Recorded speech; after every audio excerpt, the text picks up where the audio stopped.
There was a time when sports were a test of both skill and toughness. When playing defense meant more than just positioning, it meant stopping your opponent at all costs. But over the past 30 years, rule changes have transformed the games we love. Basketball in the 1980s and 90s wasn't just about scoring, it was about survival. Teams built their identity on defense. If you drove to the basket, you were going to feel it.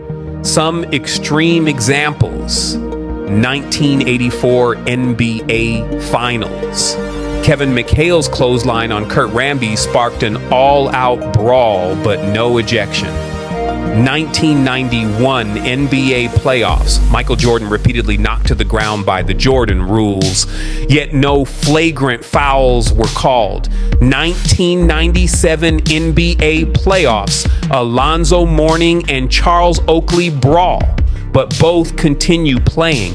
Back then, many fouls were over the top, but toughness wasn't just tolerated, it was expected. Today, a simple hand check is considered a foul. Defensive play in football was an art form. Tackles were strong, maybe a little too strong, but fair and tactical. Players who controlled the game with their physicality were just as important as goal scorers. Some over-the-top examples of football fouls: 1982 World Cup. West Germany's Harald Schumacher nearly kills Patrick Battiston with a reckless challenge. No red card given, but should have been. 1990 FIFA World Cup. Argentina's Claudio Caniggia hacked multiple times, but keeps playing without rolling on the ground. Red card eventually given to Benjamin Massing. 1994 Premier League. Eric Cantona simply brushes off a two-footed takedown by Vinnie Jones in the 1994 FA Cup like it's nothing. No card given. In the past, players were taught to stay on their feet. Today, the more dramatic the fall, the better the chance of getting the call. Basketball, defenses handcuffed 1999 to 2000, introduction of stricter flagrant foul calls, reducing physicality, 2001 to 2002, hand checking outlawed, allowing offensive players to move freely without resistance. 2010, defensive players can no longer use body contact to disrupt offensive movement. 2018, light fouls are called more frequently, favoring offensive players who exaggerate contact. The NBA wanted more scoring, they got it, but at the cost of competitive balance. Now, instead of battles in the paint, players bait defenders into ticky-tack fouls to get easy points or just settle for a three. Soccer, the fall of defensive play. 2006, FIFA bans two-footed tackles, making them automatic red cards. 2010, VAR introduced, leading to more penalties and second looks at minor incidents. 2014, excessive force now results in red cards even if the player gets the ball first. 2022, increased yellow card frequency for any challenge deemed reckless.